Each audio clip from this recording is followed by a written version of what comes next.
Équiterre s'inquiète de l'essor de la mode jetable pour des raisons environnementales évidentes, mais pas que. C'est en train de devenir un enjeu majeur de la gestion des déchets qui concerne tout le monde, même ceux et celles qui n'achètent pas sur ces plateformes. Qui va payer la facture des dépotoirs qui débordent et les impacts environnementaux et sanitaires qui en découlent? Pas Chine, pas Temu, c'est nous tous et toutes. On demande aujourd'hui au gouvernement fédéral d'agir rapidement pour freiner l'essor de la mode ultra-éphémère au Canada avant qu'il ne soit pas trop tard.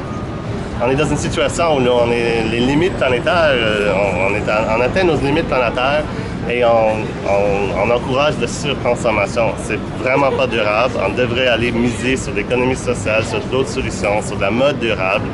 Mais là, c'est un symbole d'un modèle d'affaires qui n'est pas durable et qui n'a pas sa place ici. La raison pour laquelle on fait cette activité, on mène cette activité, c'est que je ne le vois pas sur le radar des législateurs fédéraux, ni provinciaux, ni municipaux. Là, on veut vraiment attirer l'attention à cet enjeu auprès des décideurs. Mais la France, c'est un des seuls exemples au monde qui a commencé à prendre des actions contre le mode ultra-éphémère, qui est souvent appelé la ultra-fast fashion. C'est limité quand même, ce qu'ils sont capables de faire, mais au moins c'est un bon début. On peut commencer à utiliser leur tactique et en faire plus ici.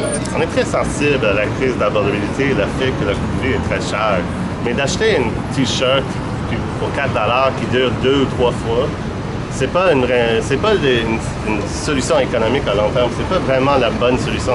On est mieux d'acheter des biens durables. Les vêtements sont faits pour porter, pas pour jeter.